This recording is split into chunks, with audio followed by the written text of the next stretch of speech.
We are going to be 10 billion by 2050. We are going to live on a planet 4 degrees hotter. We are going to have more mouths and less food. We are going to have less land and more pollution. But we crossed oceans and we defeated diseases. But we went to the moon and we blossomed the desert. Because we are innovators. We are farmers. We are makers. We are dreamers. And we are going to gather and discuss, create and inspire minds and souls.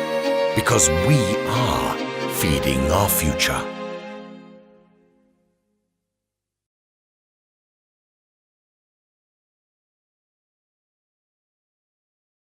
Good afternoon, and thank you for having me. My name is Lulia Fatui, and I am a 15-year-old student at the American School here in Milan.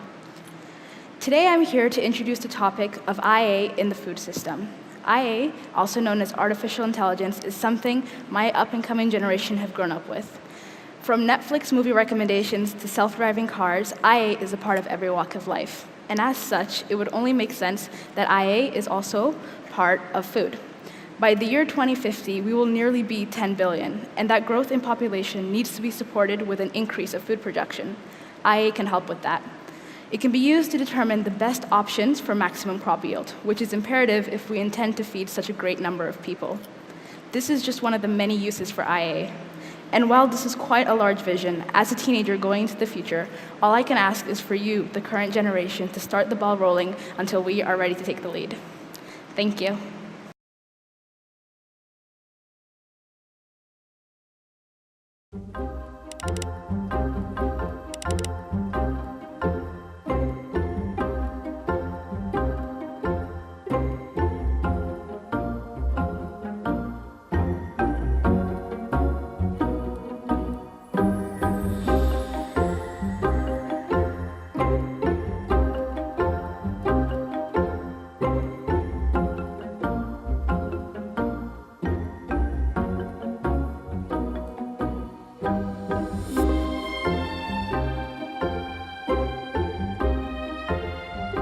What Innit does is we connect food to the appliances. So we unlock that food information and we help your veggies talk to your fridge and help you remember when to have them by. Or we have the chicken talk to the oven and help use the right cooking programs and the right cooking features within that device to get the best flavor out and make it really simple.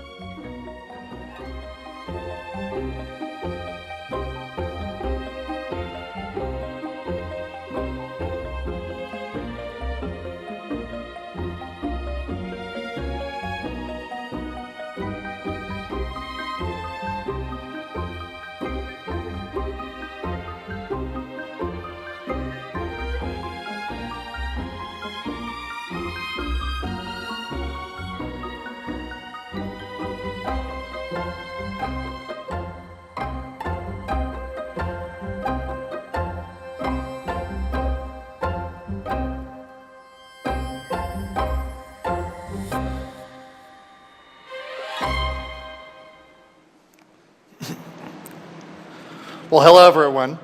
Welcome to Seeds and Chips. I'm so excited to be here. This is a really special time in the food industry. I think all of us kind of feel that there's a moment here, and it's exciting to have all of us together, sort of putting the ideas together for how we're going to build this. We've been working on some pretty interesting pieces of this puzzle in terms of how do we pull the kitchen and connect food to it. So you saw a few examples here of how we're applying machine learning, artificial intelligence technologies to start really having all of these interactions, all of this happening underneath. So if you look at our lives, everything is getting digitized. So music is getting digitized, movies, photography, taxi cabs, your car's about to drive itself. But food has lagged a little bit behind. In fact, I'll give an example of the auto industry. They lagged behind for a long time too, and most of the value is in the mechanical value. This is a $3.5 trillion market, and in the last few years, you've seen a massive shift towards digital value. And in fact, there's transactions here where there's billions of dollars that are now being put into the technologies to really take cars and make them autonomous and make them intelligent. And there's a ton of artificial intelligence that's behind that. If you look at the investments, for example, Intel spent $15 billion to bring in Mobileye to provide some of the sensors that are going to start to power that. So we're seeing some major shifts, and every single vertical is going through this. And now it's time for the most important vertical, food, to start to bring some of this power. So if you look at the food industry end to end, it's about 21.5 trillion. You can slice it a few different ways. It's massive.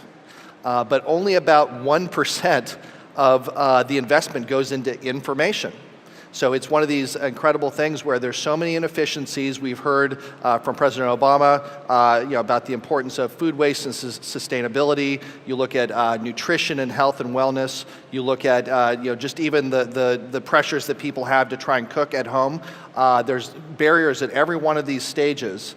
And in each one of these cases, if we just could unlock the information to help people and empower them, we could really have a big impact. We could help people live and eat better. And it really does start with the consumer. So you see the consumer here, they're sort of the tail that wags that entire dog. So when everyone decides that they want a new type of food, or they want less of something or more of something, those changes cascade back through, driven by market forces. And as you start to get more linkages of information, that's going to happen even more rapidly. So the future of food is connected. So think of this, what if your food could sort of really have a voice? What if it could speak up and start to enable, whether it's freshness alerts or recipe suggestions or replenishment or warning you that there's an E. coli breakout? So you've got all of these types of functionality that are these data pieces, but you've got a very complex system. You've got a lot of pieces of data floating around there that today live in silos. Each of those silos that you saw are not really connected. So that's really an opportunity for everyone here as you're working in different pieces of the infrastructure to how do we enable the chicken to speak up? How do we have your veggies start to inform the process as they go from farm to fork and really start to address some of these challenges? So if you look at the challenge here, it's how do we digitize food? And this is a real fundamental piece. So if you were here for the first sessions, so Matt Lang's session on information and ontologies, it was about how do we start to get a common language? How do we start to really start to work together in a way that the data that appears in one part of the industry can start to talk to the other ones? And so then we can start to link it together, because many of these challenges are as the information flows through that process. So the food goes through that whole process, but the data doesn't go with it today. And so one of the things that we've been doing in it is, how do you try to crack this problem? So if you think of Facebook, they built the social graph. So that has the links between you and your friends and all the thumbs up, and they help you understand what's going on with all of the friends. And so they use that to figure out what they put in your news feed. So which cat video are they going to show you? Which of your friends' birthday pictures is trending? And so that complexity, that massive graph of data, sums up into something very simple. It's what's going to delight, what's going to create that moment for you to know what's going on with your friends. Likewise, if you look at Google, they built a graph of the web and all of the links between web pages and all of the searches. They call this the knowledge graph. And they use this to inform the search relevance and indexing of the whole web. And so now, if there's 1 million results, how do you put the right 10 on the first page? So these are all using massive data graphs. So similarly, what Init is doing is we have built the food graph. And this sort of extends from hundreds of thousands of packaged products to classes of food, to nutrition, to personalization pieces, to cookie instructions, all the way to programs that run your smart appliances. How do you link all of these pieces together? You have to build a very special data structure. So that's something that we've been investing in for the last 3 years. And there's a great opportunity here because no company has that whole puzzle in one place. We're going to need to work together to link those. And so that's something that we think is a fundamental precursor to then be able to layer on the next generation of AI value. So if you look, for example, at IoT. So the first generation of IoT is how do you plug something in and have remote control? And that's great. I mean, you can turn it off and on, super. But what really gets interesting is then once you have control of these, how do you start to orchestrate? How do you start to have much more context and much more intelligence that's applied to that? And that's where this underlying data substrate really can start to change the way that these objects can interact with the food, which can interact with the people. So our tagline at Innit is, listen to your food. The idea that we have is that there's so much information inside of food, and you're going to hear about a number of technologies and sensors and methods for extracting that underlying information from the food. So how do we listen and really sort of bring that out? And whether you're working in supply chain, whether you're working in retail, whether it's a food company and you've got all sorts of information about that food or that batch of food, how do you unlock that and make that available so it can add value all the way down the line? Then you have to connect it. You have to put those pieces together, and ultimately, how do you then bring those into applications and features that empower the consumer? Because in the end, if we're not helping people live better, if we don't help them be more well, if we don't help them prevent food waste, so if you look at some of the big challenges, if we can help people understand what food they have, understand how long it's good for, give them the inspiration for what to do with it, and then help them overcome the gaps to then actually execute that and cook that, that's one pathway that we think that we can really affect the efficiency and the waste equation for consumers. I mean, how many of you have had some beautiful piece of food in the fridge, you bought it aspirationally, hey, I want to have more veggies, and it sat in the fridge and you got busy or you didn't know exactly what to do with it, and then 7 days later, you walk with it to the trash and you throw it out, right? That's a bummer. Right? It's times a few billion people, then you've got a real problem. So that's one example of if we can really use intelligence to help people with that journey, we can improve that problem. So Innit has been in stealth for over 3 years. I co-founded the company with the former CEO of Nestle and Unilever. I'm a Silicon Valley guy. So we brought together food, technology, culinary, nutrition. We acquired a company earlier this year called Shopwell that was doing personalized nutrition and tried to take all this data and map it to an individual. So we want to help people through the plan, shop, prep, and cook parts of that journey. And so this is where some of the technology starts to come in. For example, if you look at the kitchen, how do you start to connect the food inventory that you have and start to have your fridge tell you what's for dinner? How do you start to bring that in? So if there's a skill that someone's missing, you can automatically sense that food. You can automatically bring up some of the skills or the videos or the tips that help them. And finally, for everyone who's ever taken a $30 piece of salmon and put it in the oven and then got distracted for 2 minutes and ruined it, that happens all the time.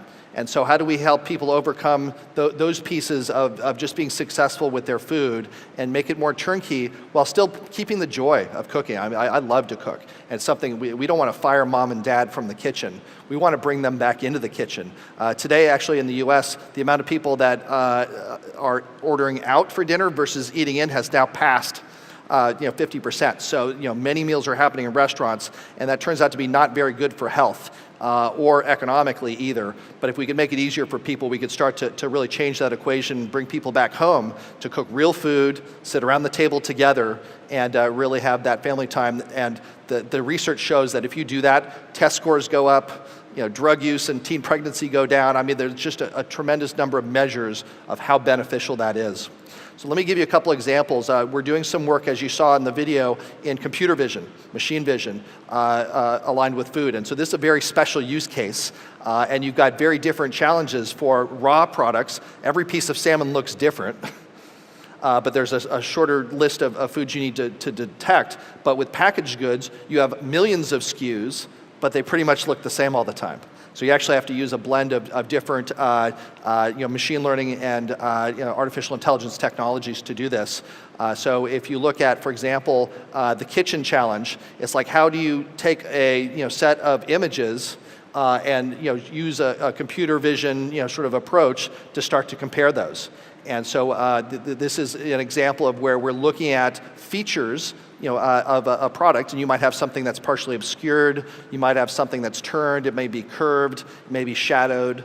There's all of these types of challenges that you have to build technology to overcome. You have to train models, you have to perfect it. But here's an example of if you can start to take a database of known products. So this is that food graph that I told you about. How do you take that and the knowledge of that user and where they are and all of the clues you can, and start to get down to first a brand level and then ultimately down to an individual UPC. So if you wanted to reorder it, if you want to get cooking instructions for that particular product sent to your smart oven, all of that can happen under the hood, and you can make that a one-click, very simple operation.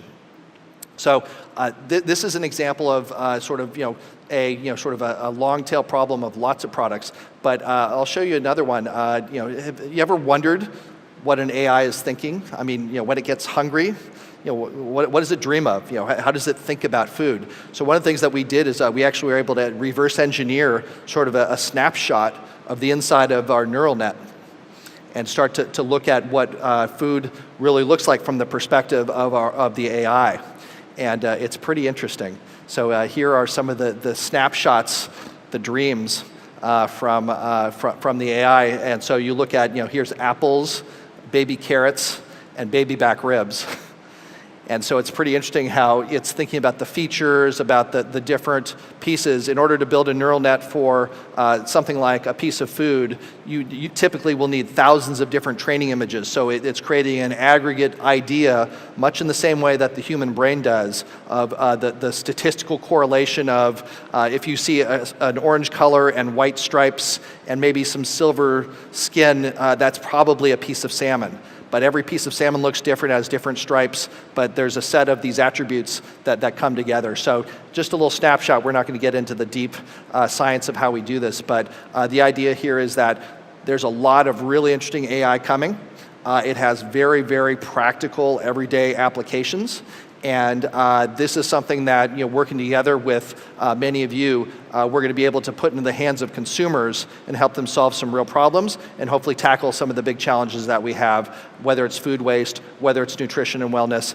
But in the end, how do we cook great food and share that with our families?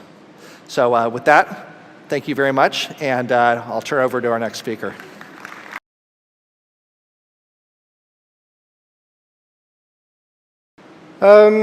Good afternoon, everybody. My name is Johan. I'm a co-founder of the Food Pairing Company. I'm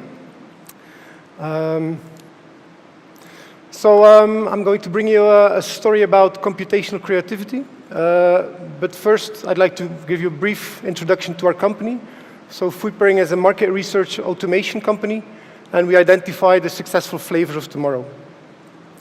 We're a young company with a professional scale-up mentality. We're actually very famous in the chef world. We power about 500,000 chefs around the world, and they use food pairing to create novel recipes, to get inspired. But they get inspired through an algorithm. We're Belgian, and we have a second office in New York. So this track is about artificial intelligence. So we're not claiming to have to master every single aspect of artificial intelligence as a startup. But we've made some substantial breakthroughs, and today I'm going to show you where we are in our technology. So computational creativity, that has been interested me as a personal. And I'll explain you how the effect will be on the food system. So the aim of computational creativity is to model, simulate, or replicate the human creativity. So if you look at the highest level of creativity, or of computational creativity, that would really replace human creativity. My biggest point that I wanted to make is that's not our objective of our research. Our objective is to really empower human creativity. We think that artificial intelligence is not about replacing humans, but really empowering. So the case studies that I will be showing have empowered chefs, professionals around the world. It's really a fundamental difference.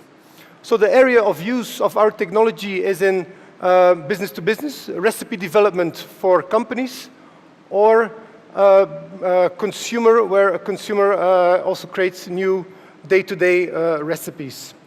But mainly taking into account personal aspects, sustainability aspects, healthy aspects, and most of all, this is where we stand out of every other company, taste aspect, the flavor. If you want people to be enlightened about the food, it should taste very well. So the key concept behind the food pairing algorithms can be classified as combinatorial creativity. Basically, that means that a lot of the creativity can be understood as combining pre-existing ideas in an unfamiliar setting. So basically, it means I have a familiar object, and I place it in an unfamiliar setting, and I get a new idea. So this reflects to food pairing. What we do is we have ingredients which we combine with unfamiliar combinations. For example, oyster with kiwi, or watermelon with tomato, and we make them link together.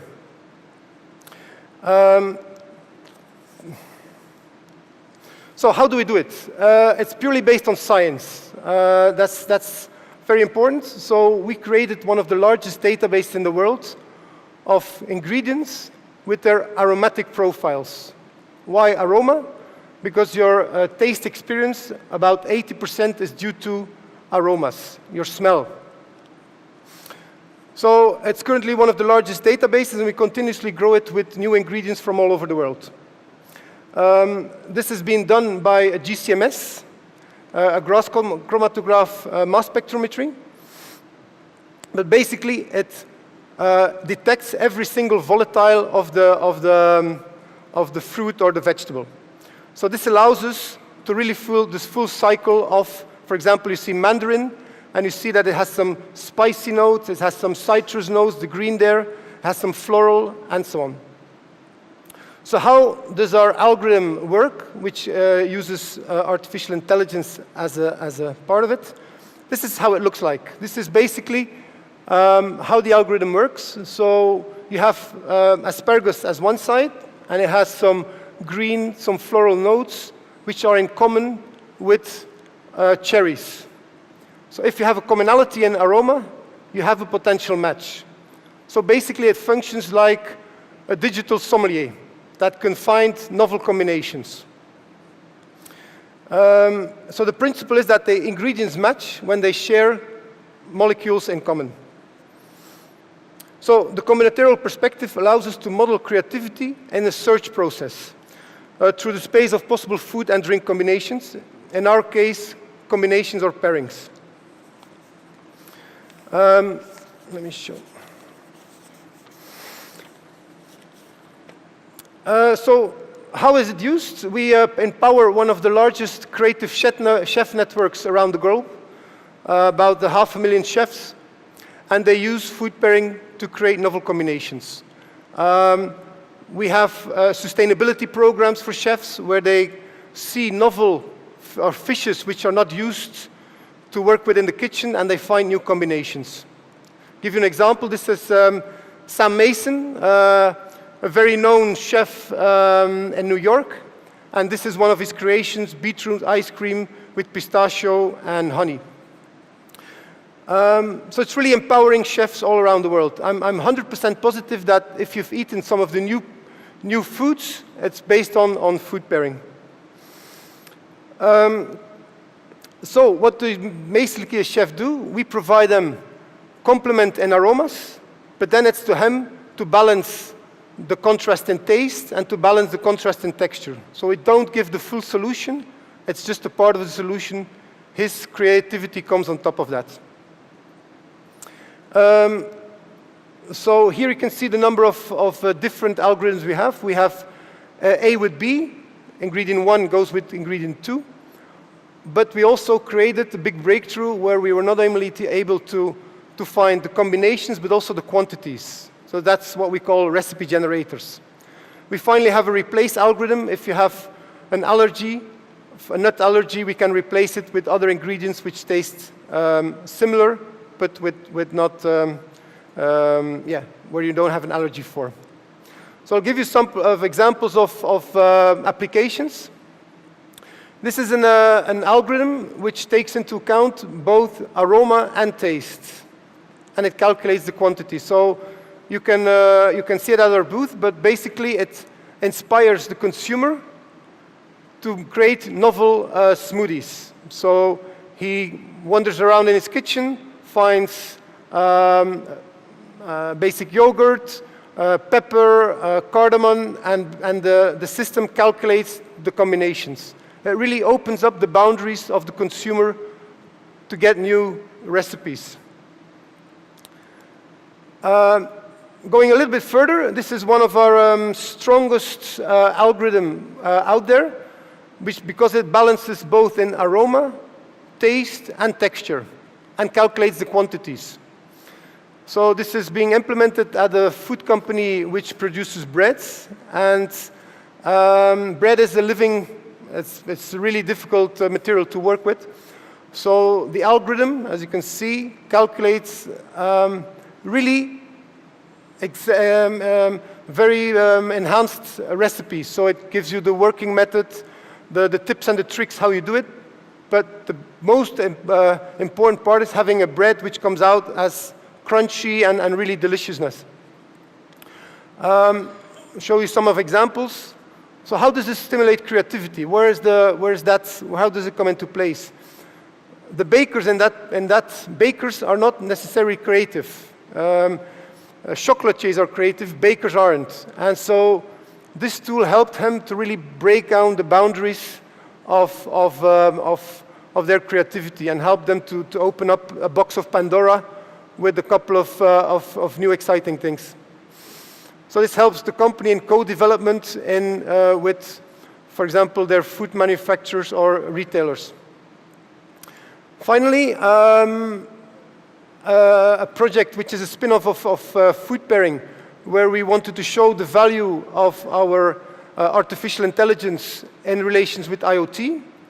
And this is a robotic machine, a mixing device connected to our algorithm and basically creates a personalized drink. On the spot, you create it, and you can select your sweetness level, your aroma, and your flavor. So this is what I wanted to bring to you: the level of the level of steps that we created into the development of our process or technology. And I think this would be the most advanced area of connecting it to IoT. So thank you very much.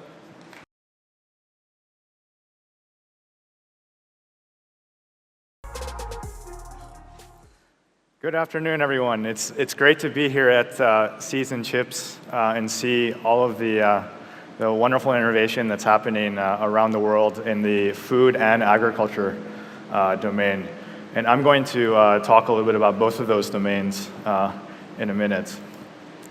In particular, I'm going to tell you a little bit about how AI works and how AI can learn to understand and reason about food by using large data sets as sources. But first, a little bit about me and my personal experience in agriculture and food. I'm the CTO and co-founder of a new startup.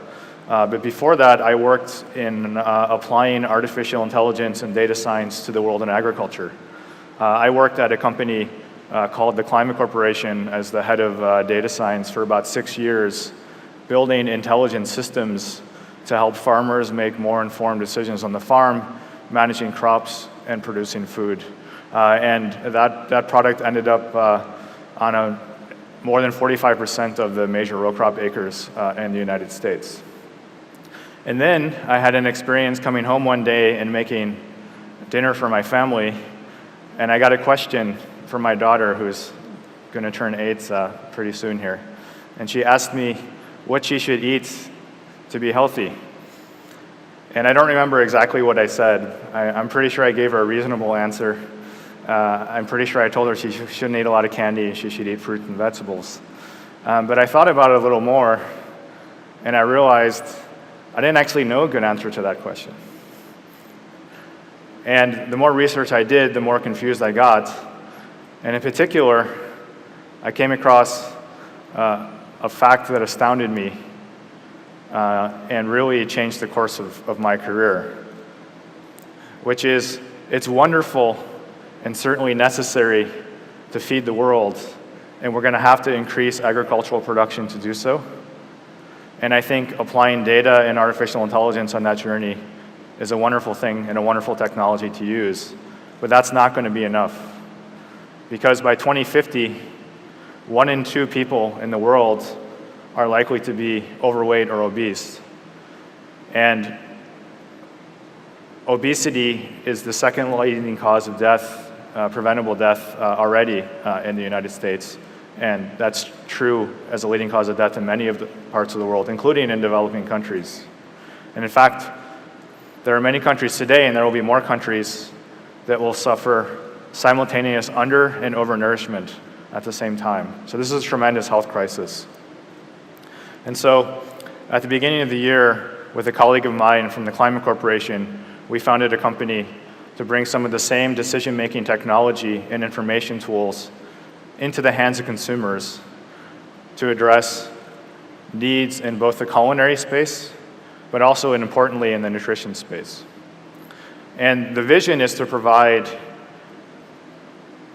artificially intelligent and, more importantly, human augmented intelligence to all people so that when they make decisions day to day, they can access culinary expertise in making those decisions to get great taste, and they can also access dietary intelligence in those decisions to make the right choices. So now I should give a little bit of a spoiler alert, because I'm guessing there are people in the audience who doubt that that's possible. It certainly sounds a little impossible, or at least improbable. So I'm going to peel back the curtain a little bit, and I'm going to show you how this works. And it's a little bit like spoiling a magic trick. So if you prefer to stay uninformed, let this be your warning. I want to show a particular example that I found motivating. I'm curious, how many people have seen examples like this before? Anyone? Okay, a few, but only a few. So this is an example of doing style transfer in imagery. So in the upper left, we have a painting by Van Gogh.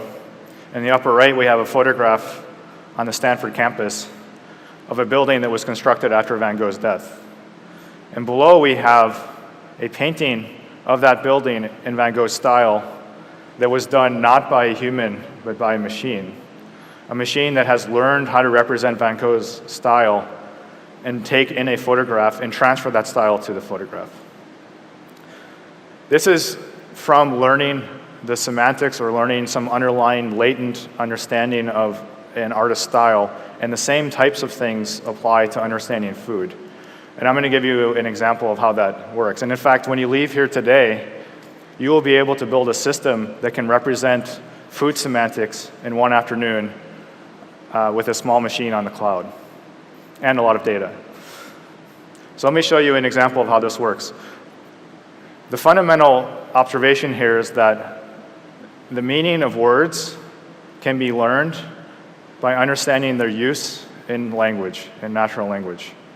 And there's one thing that we've learned, especially from millennials, is that there's a tremendous amount of content related to food in particular, both in text and image form on the web.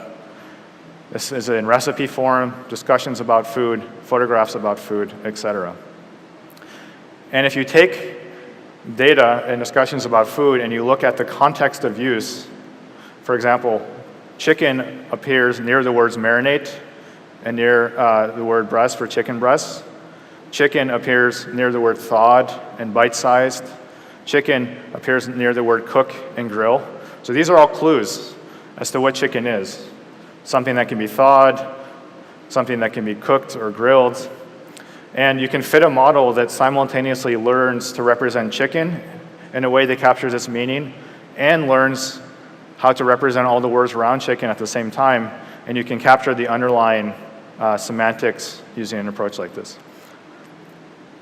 So just to show you I'm not making this up, let me show you an example of what this actually looks like if you apply this type of model. This is a machine-learned word embedding model over several 100 million tokens. So here's an example.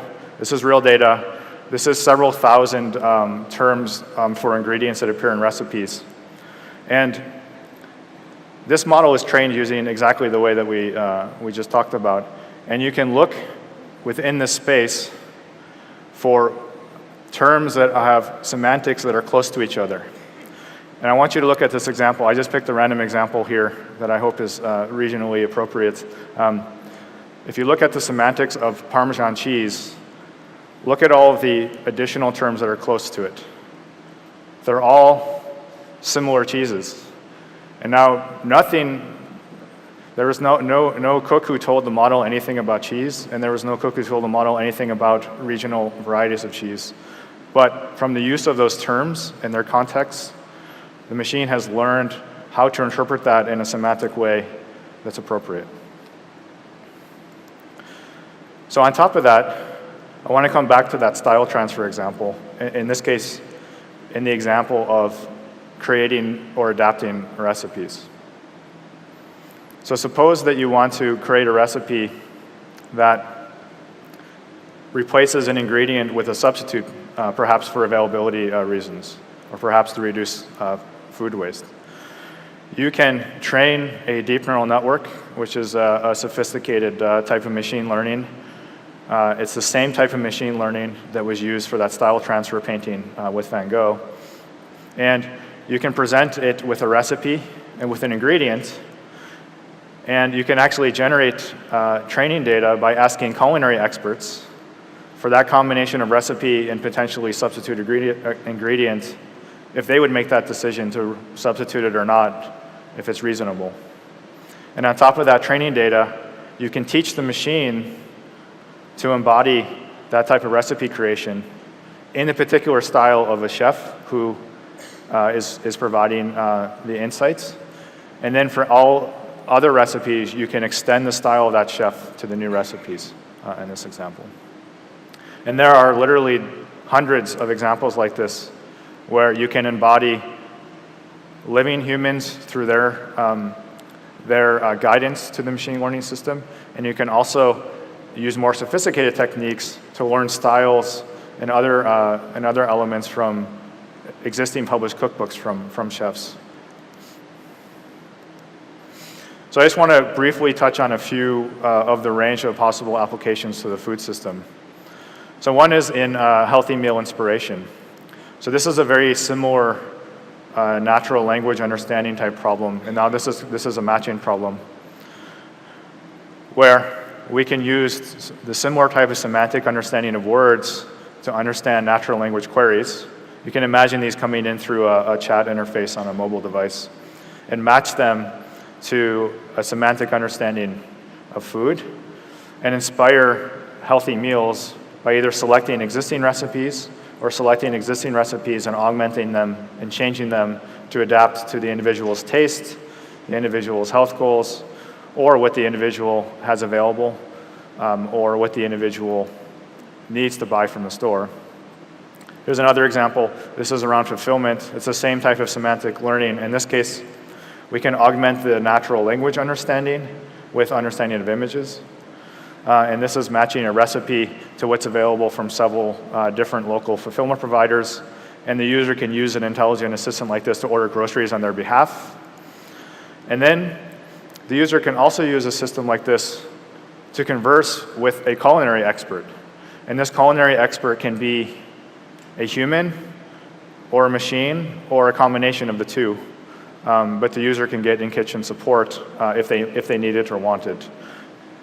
I think this idea around AI as being augmented intelligence is an important takeaway, which is I don't think that we should aim to replace all humans and all things. That's a lesson that I learned in agriculture. We're not going to replace the farmer with a robot, but we can make the farmer more intelligent. And I don't think we're going to replace the cook in the kitchen. That's a very human activity, cooking. It's a very social activity. People want to prepare food for their families. They want to eat food with their families. And they're going to want to be involved in the right way in that process. And so whatever system is being used to support that activity is going to need to be flexible to those human interests. And I think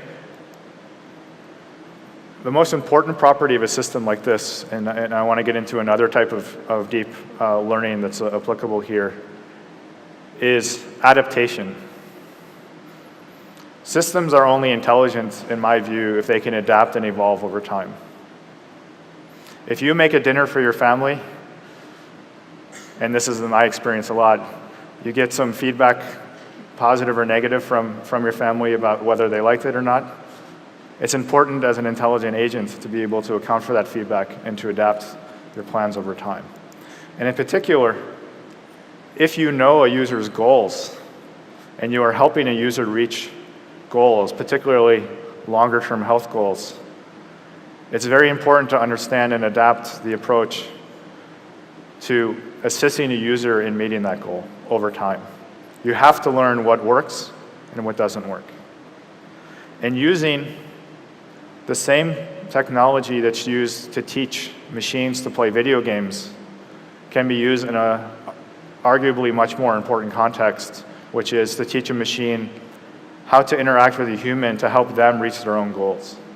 So if the user wants to eat more vegetables, it's going to be imperative to try to experiment with some vegetables and very quickly learn which vegetables that person likes and doesn't like.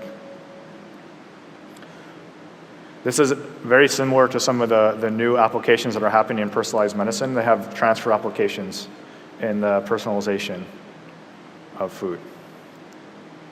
So to close, I think it's essential to continue to apply artificial intelligence in the world of food production. And that is going to, I think, dramatically help improve the productivity, especially the productivity per unit resource of our planet to feed the growing population. But that's not going to be enough. We not only need to feed the growing planet, but we have to nourish the growing planet. And to do that, we need to apply the same types of technologies further down the food chain to inform the billions and billions of decisions that are made every day about food that ultimately impact global human health and ultimately trickle down and impact the food system itself. Thank you.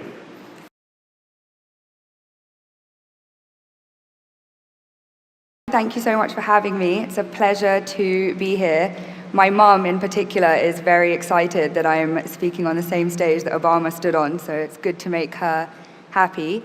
I'm one of the founders of Impact Vision, and we make software products that interpret images taken with a specific sensor called a hyperspectral camera to provide information non-invasively and rapidly about different food products.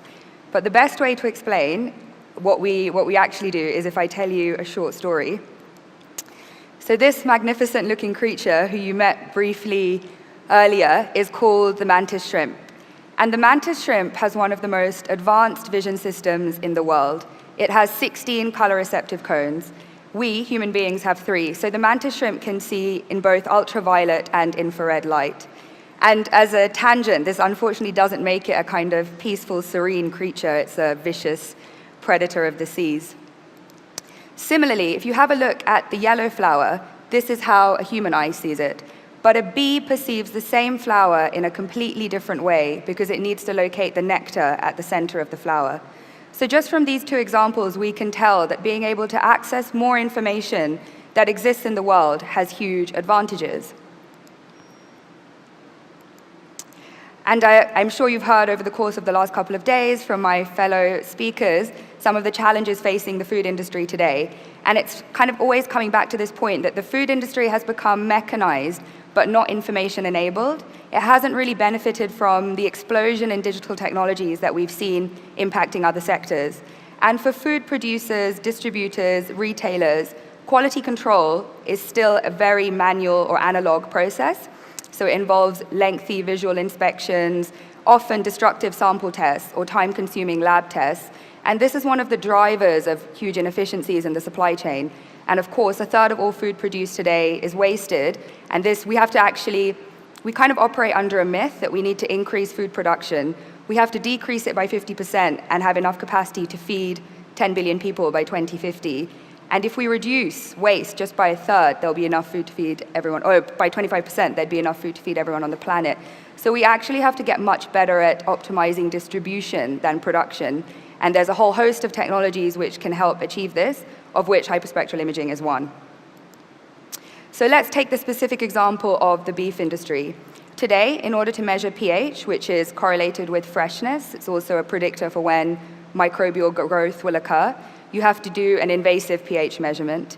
To measure color, generally color charts are kind of held up by supply chain operators and the meat is contrasted, or expensive colorimeters are used, but even for large production facilities, they can only measure 10 or 15 samples a day because they can't afford for the meat to be wasted. It also requires a trained operator.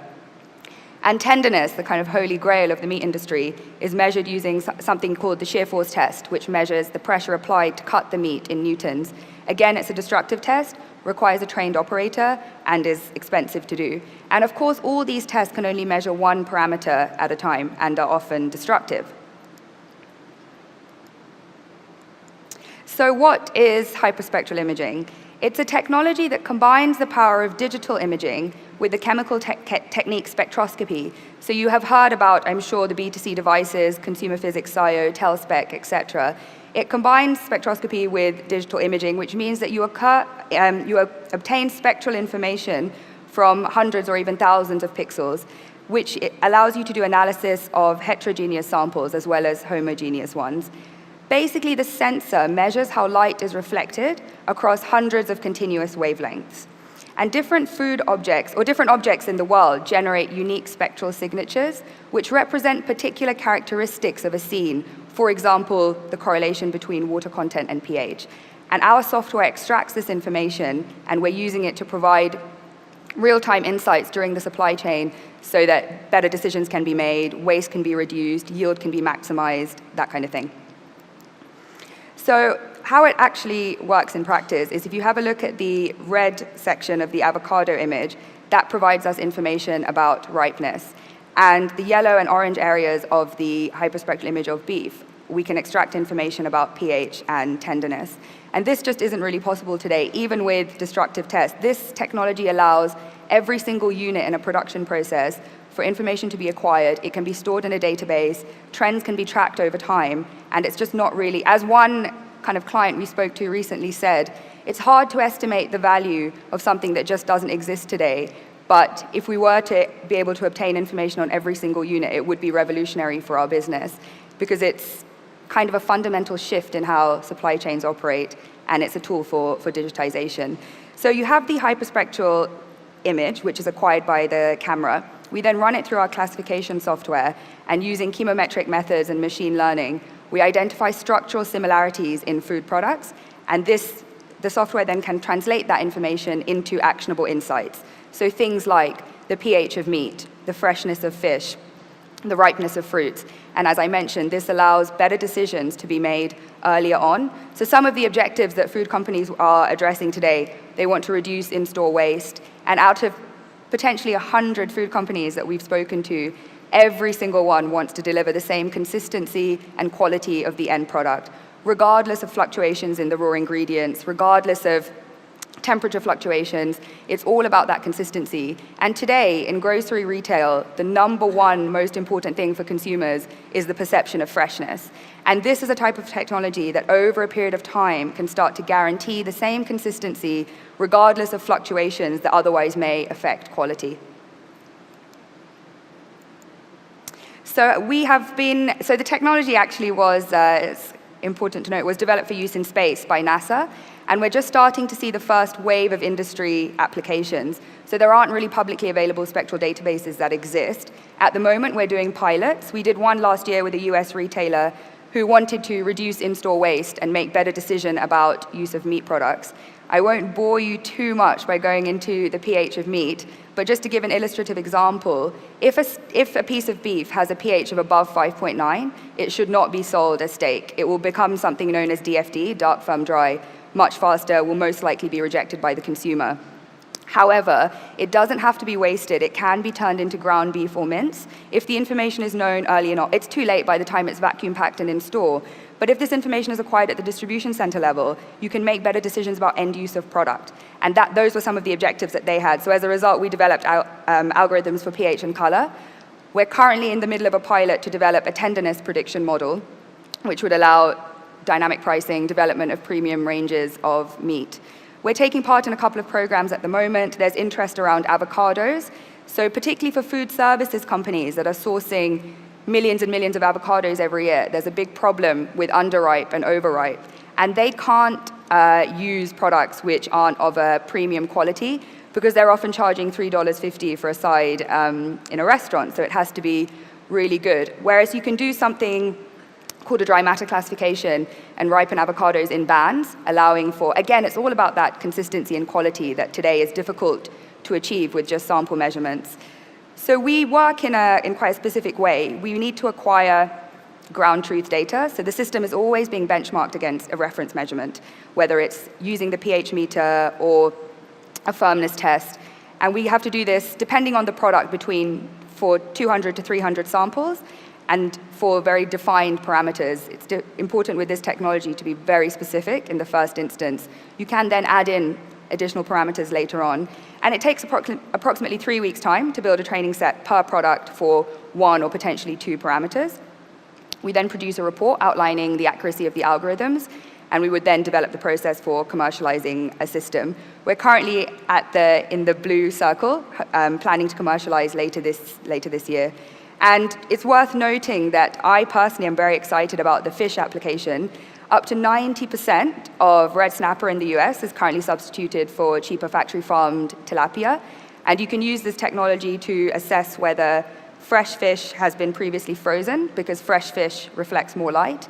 And you can also use it to perform interspecies classification, which I think has great potential to start addressing mislabeling or fraud in the industry.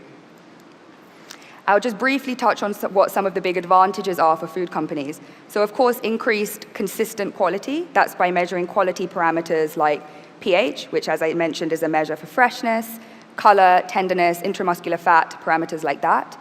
Increased safety, so that broadly falls in the field of contaminants. So a big one is melamine and milk powders, and they both have different spectral signatures, so it's possible to identify that.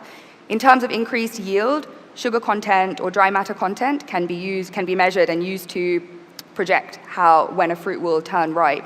And you can also do things like identifying internal defects and plotting them on principal component analysis before they appear on the fruit themselves, which allows products with potentially a shorter shelf life to actually enter the supply chain. And of course, reduced fraud by doing interspecies classification. I'm sure everyone is familiar with the great British export of the horse meat scandal. And of course, retailers are interested have a big incentive in preventing that as well. And there was a big scandal in March earlier this year in Brazil, actually. And of course, the biggest benefit is that all these parameters can be measured non-invasively. You're acquiring chemical information from images. And you can measure multiple parameters from one image. So today you'd have to do a pH test, a tenderness test, whereas you can by looking at differences in the spectra, you can measure multiple parameters from one image. And this really is the vision. So we're also working with companies that are building various components, whether it's tunable filters or actual prototypes for integration into consumer devices like smartphones. So within a couple of years, you'll be able to go into a supermarket, take a photo of a pile of avocados. The Impact Vision Cloud will analyze the fruits based on certain metrics like dry matter content or sugar content, and you'll be able to get a freshness index on your screen in real time so you can plan better and waste less. And this is kind of tremendously exciting to us because for the first time in human history, you'll be able to kind of have sensing capabilities beyond those of human perception.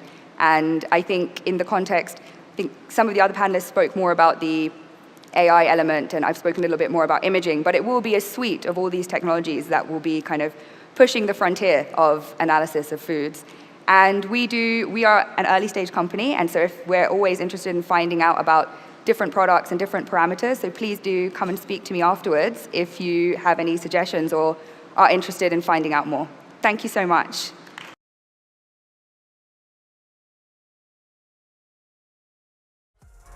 Hi all. So my name is Thomas. I am the CEO of Matcha, and Matcha is a French wine tech startup. Well, I would like to do a little bit an effort of imagination, and let's take this as a white wine bottle, right? So let's imagine you pick this bottle very easily in 10 seconds in a restaurant or in a retail shop.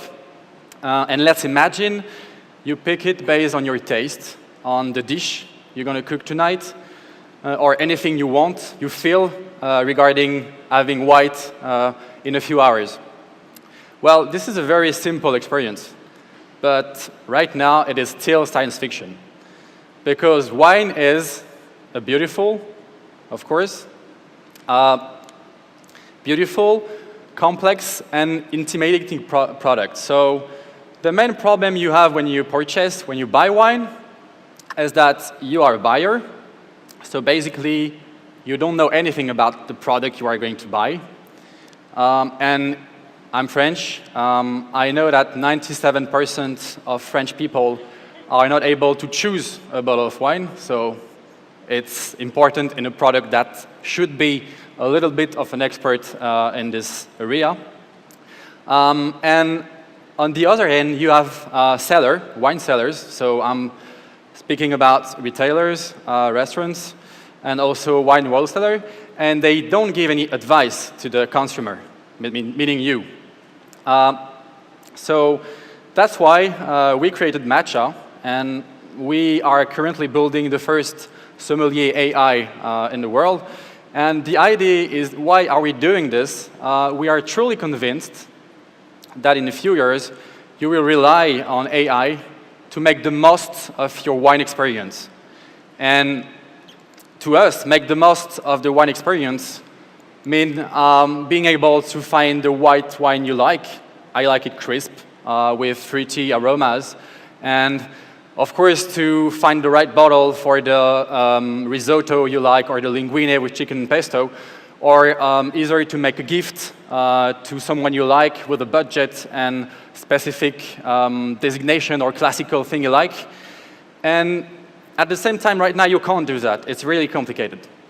So I already say that, right? OK, let's go on. Right now, we provide wine sellers with an intelligent digital sommelier, meaning we help them doing exactly what I just said. That means you can use us, especially we work with Carrefour or Intermarché in France, or with wine retailer. You can use us to type your dish, any dish you want in natural language. And then you can also use us to make the most of the taste or the style of wine you like, and to be able to make the most of the experience. So we have started 1 year ago, and we already work with some of our targets. We are going to work with the restaurants as well, because we think that we have a lot to do to help restaurants, and especially the consumers in restaurants, make the most of the wine. And it is very exciting as a sommelier, because I started working in the restaurant industry 4 years ago, and that's really what I wanted to do when I created Matcha. But let's go back to artificial intelligence. I think food pairing already spoke a little bit about it, and other speakers as well. Let's take this risotto. It's a risotto with asparagus and pesto, so it sounds delicious, well, to me. And the first thing when we have this dish is that we have to analyze it, to take any ingredients, any technique, any sauce, any preparation that compose it. Then we have to understand it fully. And by that, I mean the texture, the aromas. It's going to be creamy. It's going to be a little bit of cheesy. It's going to be crunchy. And there will be like vegetable aromas. So we have to understand that to be able, as a sommelier will do, to find the best bottle. And then that's why we use the machine learning thing and the deep learning to be able to rely on chef sommelier data and our expertise to find the best bottle within the catalog of wine, within the selection of the wine list, and anything that may be able to make the most of the experience. And when it comes to wine and also AI, artificial intelligence, there is two things that I would like to emphasize. First, it is a very sensory domain. So we truly think that to be able to master the sensory and maybe imitate or play with the best sommelier in the world, we have to work with very deep technology like deep learning because it will help us to pinpoint, to tell the little thing that we don't have in this risotto without tasting it, that we don't have in the wine without tasting it, just based on the information we have. And the second thing is the deepness of the wine catalog of the world. I mean, every year you have a lot of wine produced in the world. It's a very complicated area, domain, and you know it.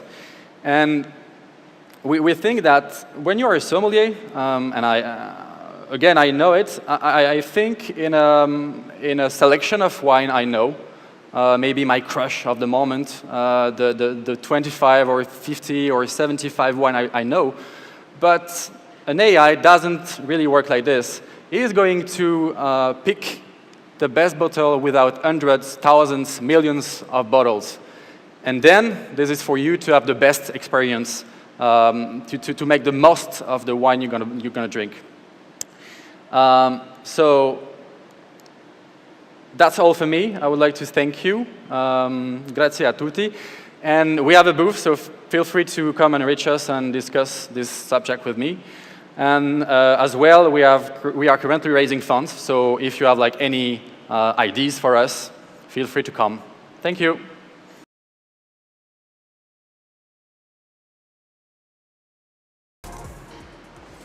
Hi.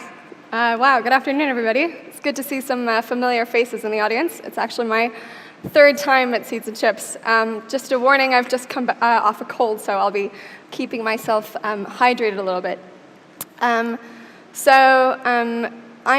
part of Last Mile, and just to tell you a little bit about what the company does, essentially we build conversational AI to help mostly large companies scale their one-to-one conversations with customers. So I'll be telling you a little bit about how the next generation conversational AI will change and impact the food industry. So really briefly, a little bit about me. I've been in the food industry for a few years. I was the co-founder of YFood and helped build what's known as Food Tech Week in London and growing globally. And I've just joined Last Mile and essentially helping them build that part of the industry, the part of the food industry, and also across lots of other industries we work in. The company has been around for about 2 years, so we've been working in deep learning and AI around conversational AI for about 2 years, and most of our clients at the beginning have been large banks and insurance companies, but essentially rapidly growing in lots of different sectors because conversational AI isn't going anywhere, isn't going away in the near future. So what I want to talk to you about today, to give you a brief overview, first of all, an intro about AI and why it's really important now, because it's been around for a while, so why is it relevant right now? Then I'm going to talk about how conversational AI works in particular, go into the huge potential of conversational AI, and then talk about how it can be applied in the food industry. And then lastly, I'm going to talk you through a case study of how we've worked with one of our clients. So as I said, conversational AI isn't, artificial intelligence isn't new. It's been around technically since this group at the Dartmouth Summer Research Project, these 5 gents created a project in 1956. We've actually had some very advanced research since about 15 years ago, but there's been a few breakthroughs that have meant that it really is at the peak at the moment. So kind of, why is it big now? Well, three reasons, really. 1, there's been a huge improvement in computing power. 2, there's access to vast amounts of data at the moment. So we have new ways of collecting that data, we have new ways of storing that data, of interpreting that data, and it's just, there's so much available out there that makes artificial intelligence so much more interesting now than ever before. And thirdly, we can use deep learning as a major developer breakthrough. That's a huge advantage that developers have these days compared to before, and you've been hearing all about deep learning, so I'm not going to go into the details of that. So really briefly, how you can imagine conversational AI. I mean, really what I'm talking about is mostly chatbots. So a conversational interface that you would have with a company. And here, just for reference, our technology is called RASA, so hence the different, our logos there. So there's 3 components, and you can kind of imagine it a little bit like a human. So you have the NLU, which is the ears, the DM, the dialogue management, which is the brains, and the NLG, which is like the mouth. So explaining that a little bit, the natural language understanding is about understanding what the customer is saying to you, and not just what they're saying, but actually what they mean. So it's really taking unstructured language and turning it into structured data. And the second part is, as I mentioned, the dialogue management, which is like the brain. So that's really about managing the conversation. And what our technology does, being built on neural nets, is being able to refer back to context of what's been said before in the conversation, and also being able to, being able to know when the point is of human handoff.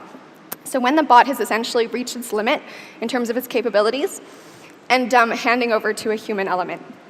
And then the NLG is like the mouth, so that the part that speaks to the customer again. And here we usually work with, when we work with clients, we usually work with a combination of templates and actually natural language generation. We find that companies often want to have a lot of control over what comes out from their end, so they want to make sure they understand everything that their customer is saying, but they actually want to control like the tone of voice and the kind of phrases that are used. And then of course, anything that you want to store in the back end that's been said, anything you want to update, that's possible as well. So, I mean, conversational AI is really chat software, and it really is software that sits in messaging apps that customers use already. And this is where we see the biggest application of it at the moment, and the biggest kind of front-facing way that consumers are going to be interacting with it.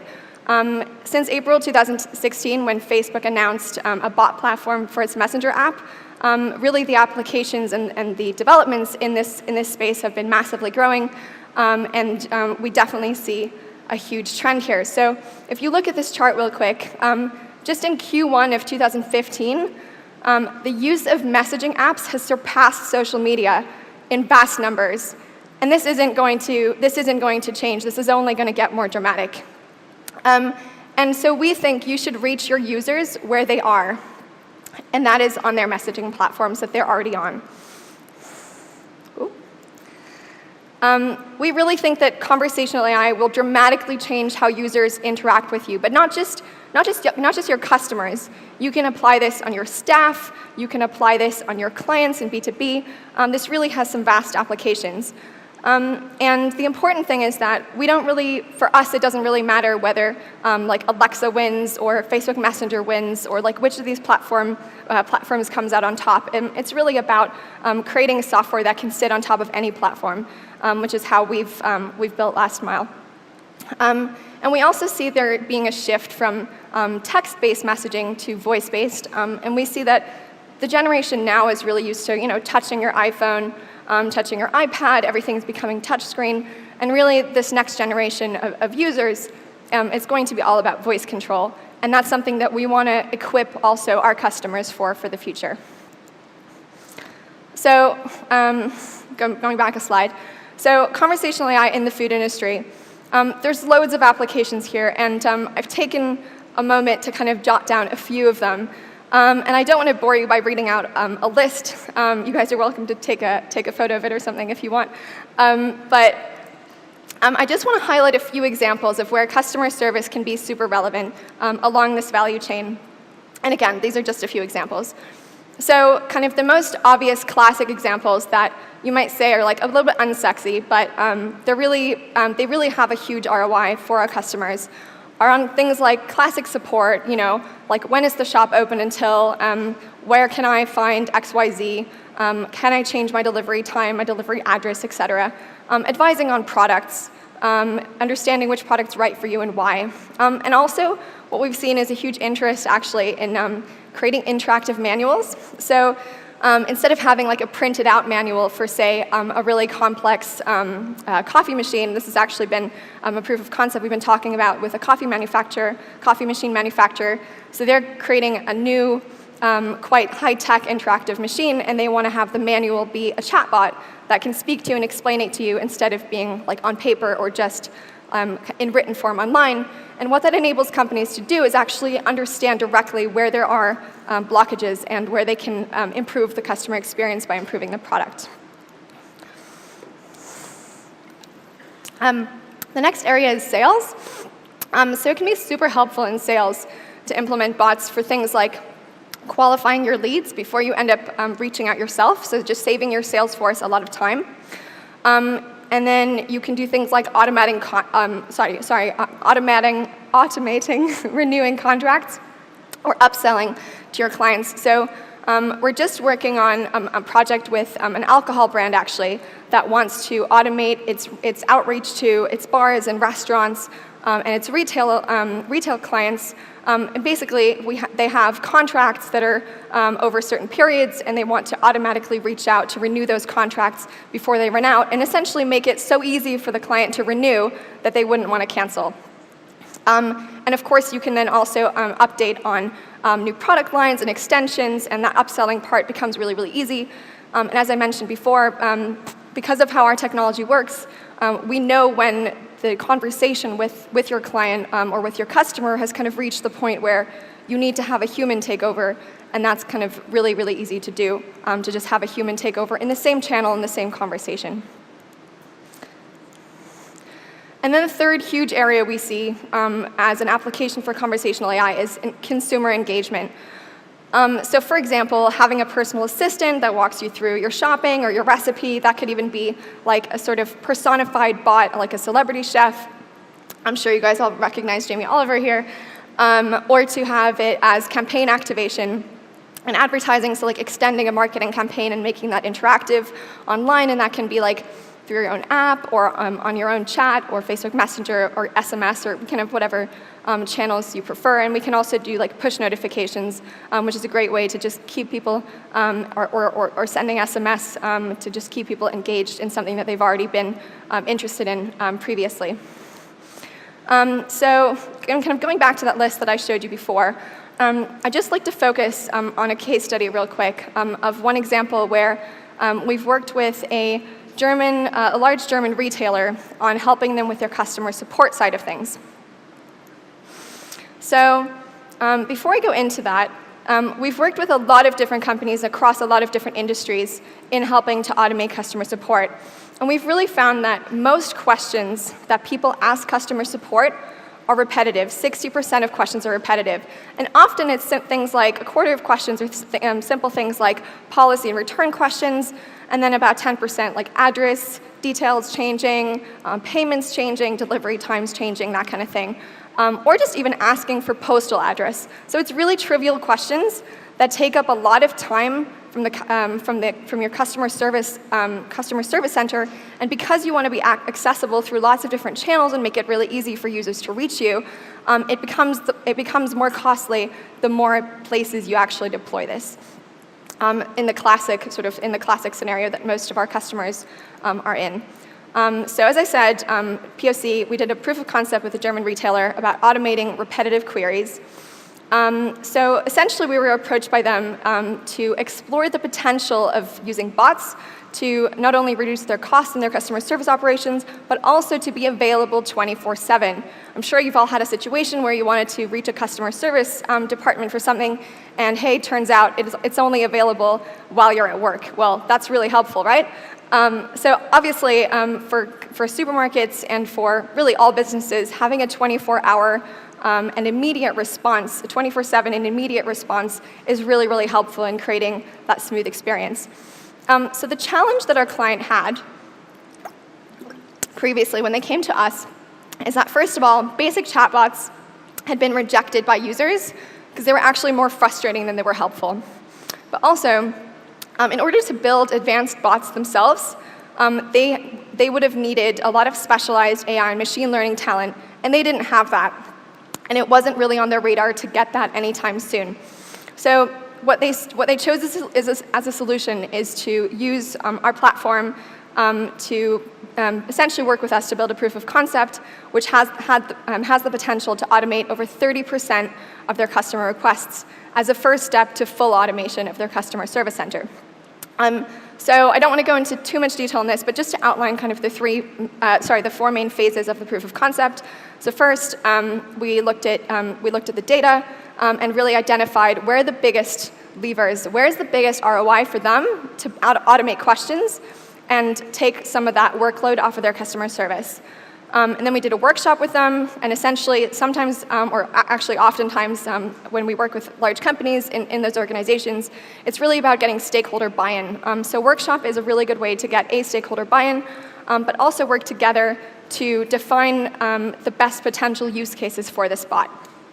Then we go into the development, so developing really the most impactful bot skills, and deploy an internal test on Facebook, which people can also use internally in the company to test it out and understand how the technology works, and that it's not just kind of like a video fake or something, but that it actually really works the way that we've promised it does. And then lastly, this client, as I said, a German supermarket, was extremely thorough. And we weren't the only ones that they built a POC with. It was actually 3 other vendors that they paid for a proof of concept, and then lined all the solutions up against each other and tested them to see which one they preferred. And they ended up going with ours for now going to the live phase, which we're helping them build. So just to briefly sum up what we talked about, I hope you now understand why now is a great time for conversational AI, how conversational AI works, what the potential of it is in the food industry, and also you got some insights through the case study we did.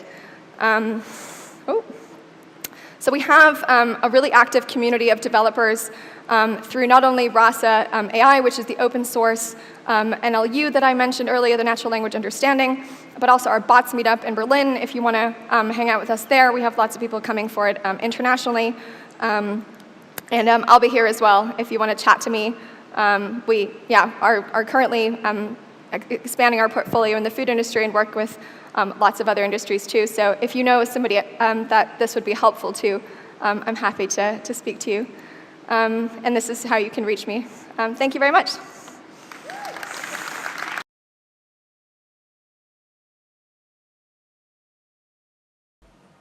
Good afternoon. First of all, a brief introduction about myself. I'm Nicola Villa, I work at IBM. I'm the global leader for digitization in the government sector. So I live in the Netherlands, I travel around the world, but I come from nearby here.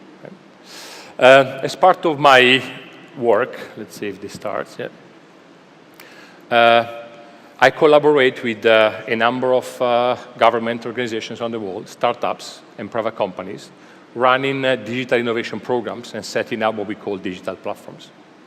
And what is becoming clear to me by traveling and working around the world is that we are in a period of disruption, right? So we always start many of our conversations with our partners and clients by looking into how the largest transportation company owns no vehicles, the largest accommodation company owns no hotels and beds, the largest retailer carries no investor, and the biggest media company creates no content. We've gone, however, and in this case, through a shift from a product-focused society and economy into a services economy. Our German friends in Industry 4.0 call this servitization, so the shift from products into services-centric business models. And this is a recurrent theme anywhere we work around the world, and in any industry, in the public and private sector we operate. This disruption is being fueled by three forces. If you look at those companies that I mentioned before, they are all basically data and analytics companies. They're not product companies. And they leverage and thrive on the proliferation of an enormous amount of data, right? If you think about the Internet of Things, fueling this data growth, today we are connecting only 0.5% of what can be physically connected in our world. And we only use 6% of the data that we produce, right? So data is exploding. Not only structured data is exploding, but also and especially unstructured data. Speech, voice, video, smells. All this information that does not fit into a table, but needs to be analyzed and leveraged for.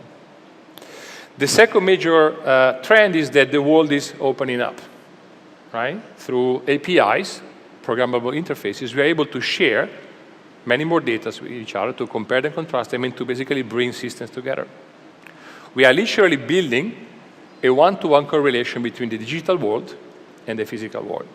And some of my colleagues in the US basically keep saying the world is being rewritten in software code. The third trend is that the way in which we take this data and create insights and actions out of this is changing. We've been moving in the last few years from descriptive analytics, which means historical data usage and what happened in the past, and from that data I'll tend to think about what happens in the future, right?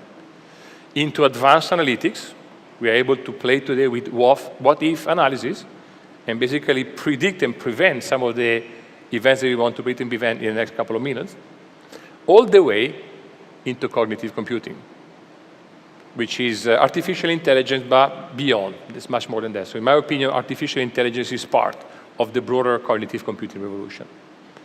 And cognitive means, there you go,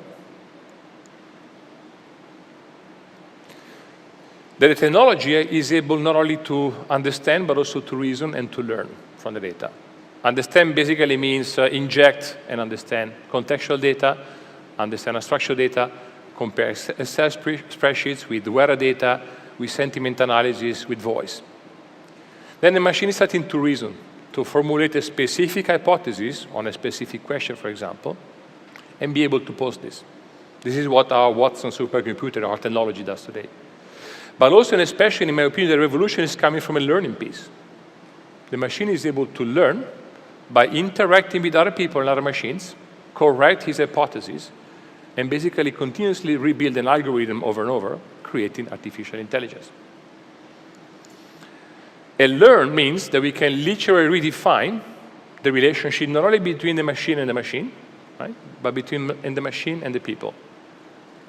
Cognitive, in our opinion, is not about replacing human activity, as mentioned by one of the speakers before, but it's about enhancing and scaling human knowledge through a platform approach.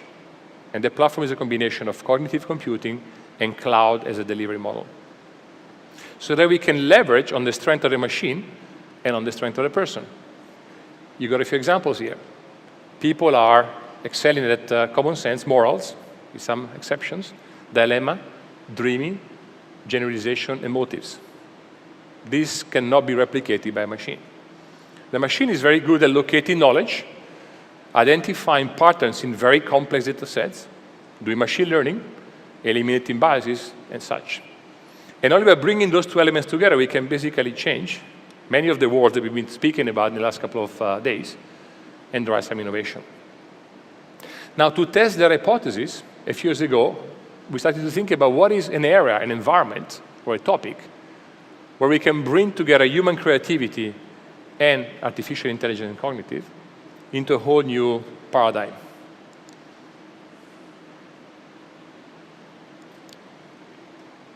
And that's why we started to collaborate with the Institute for Culinary Education in New York, and we created Chef Watson, which I think is familiar to many of you. Right? So we started to put together a number of leading chefs into the institute and the machine and Watson and see basically what came out.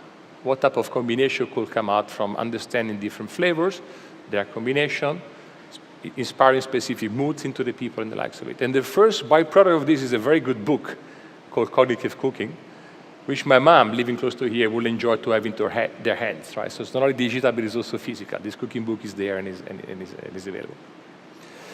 The interesting piece, however, for us has been to start thinking about where is this experiment basically taking us into. And already from the early days, we identify a number of interesting directions and intersections. One of them, as an example here, was to start thinking about an application that will start measuring and understanding your mood, and from that mood, create a specific cocktail that will fit that mood in that moment of the day for you at a given moment in time. So we launched many of those initiatives, and the objective here is not to drive this as a real business for us, right? So we have clients who are adopting this technology. We have organizations and startups, you see many more of them that do this much better and quicker than us.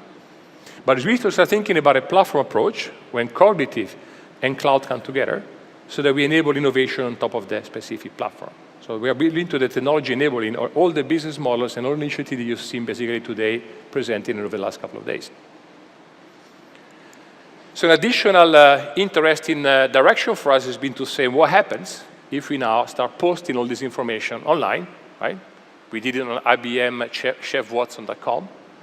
And what will people start doing with that? And we started to see people, individual or chefs and professional cooks, started to think about, I've got so many ingredients into my kitchen, into my fridge, what can I create? Right?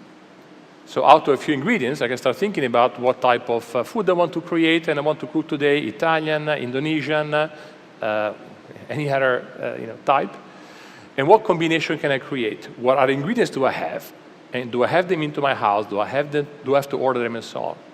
So we started to have a number of conversations, for example, with white good companies who are starting to talk to us about the connected fridge and so on, and basically integrate that technology into the assets and into the infrastructure. And that was the first direction, which is really focused on food itself.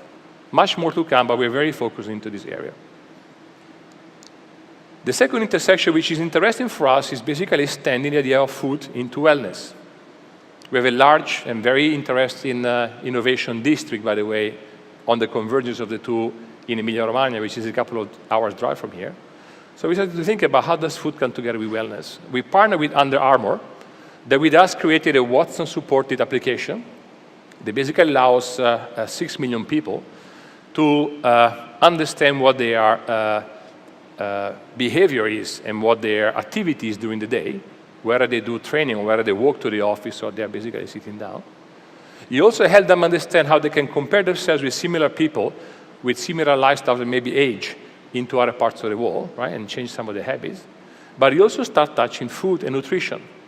And that's where the two worlds, the food and the wellness, literally come together into those type of applications and services that cut across different industries. We then are taking this all the way into healthcare. And healthcare is one of the first areas in which we started to invest from a Watson perspective. We have a totally, I would say, independent division in IBM, a huge one, that focuses on Watson and healthcare. And the idea here has been to be able to tailor, for example, specific cures and treatment to specific patients into a number of areas. We started, for example, with oncology, with the Sloan Kettering Memorial Hospital in New York. They started to have doctor specialists come together with Watson, spend 15,000 hours training Watson on oncology.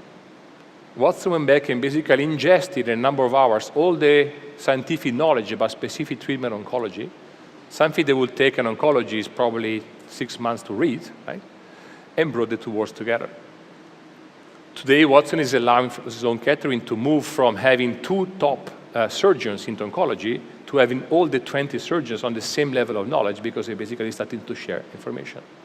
And you have hospitals like this one in Malaysia who are starting to bring together knowledge from the New York team and basically scale it into Asia. So you understand how specific combination of cures can basically be scaled. The idea here, if you think about, for example, breast cancer, an average oncologist today has, at least until recently, had 3 major ways of approaching the specific patient and providing a cure. Because of the scientific evolution of the last couple of years, you have now 800 ways that you could consider to cure the specific patient. And as a doctor, you can keep up with this. So you basically interact with Watson, which is ingesting continuously all the scientific evidence that gets created. Watson advises the surgeon or the specialist what specific cure or treatment needs to be done. The surgeon corrects bad Watson and basically learns. They basically learns of the whole program. So we bring in, again, food, wellness, and wealth together. And that's one direction, which is very much focused on the person, the human, the citizen, and the patients. There is a second direction, which is interesting for us, which is basically taking us through the entire food supply chain. And the question for us has been, how do we hack or help hack entire value chains on the food side? So one of the partnerships that we created and we launched is with Gallo Winery, one of our top US, I would say, references in here, with whom we've been working on precision architecture. So we're using Watson today and Weather Company data, IBM owns the Weather Company, to understand exactly what type of, how much water, what type of moisture, what type of temperature needs to be basically recreated into a specific area of the field to be able to decrease, to increase yield and to decrease consumption. And in a few programs that we run in North America, we achieve, or they achieve, a 20% saving in water usage and a 23% increase on yield on the same location. So we're starting to think about food to, or farm to fork, and we basically starting to think about how do we bring the two worlds together. The last example that I wanted to show is how we are now moving throughout the entire value chain. Last month, we announced a partnership with Maersk, which is the global transportation leader, in order to be able to use blockchain, which is this new technology, right, to hack and visualize entire logistic chains around the world, make them safer, avoid tampering of the information on shipping containers and so on, and basically using our Hyperledger Fabric, which is our technology solution in the blockchain era to do that. And we chose a first use case, which is cold chain, and it's about basically moving container freezers from the Horn of Africa all the way into Rotterdam Airport. And when I got engaged in that project directly, it was quite interesting how containers will be loaded into a ship, a plane will take off from Africa with a paper-based bill of lading, will land into Rotterdam. That paper lading bill will go into an office, and somebody will put a stamp, and the ship will be allowed to leave. Meanwhile, you can think about everything that can happen into that specific container. So we are automating the entire supply chain, and we started to launch a different number of pilots. And again, food to me is very, very sensible, right, to this type of innovations. So to conclude this speech, the idea for us is to bring together a number of worlds. Is to bring together a platform, and IBM sees itself as an ecosystem platform orchestrator, with all the innovations which are taking on top of this, taking place. You will see many of them today. But also bring together the open world, the open data, open innovation, startup world, with the technology world. The technology world has gone through, as I said before, a convergence between Internet of Things, cognitive, cloud as the delivery model, mobile as the way to access information, and blockchain as the main enabler. And we really want to bring these worlds together. So our plea, our invitation is to keep working together in forums such as this one, to drive sustainability innovation in what I would call the Internet of Food, and to do this from an ecosystem perspective. Thank you.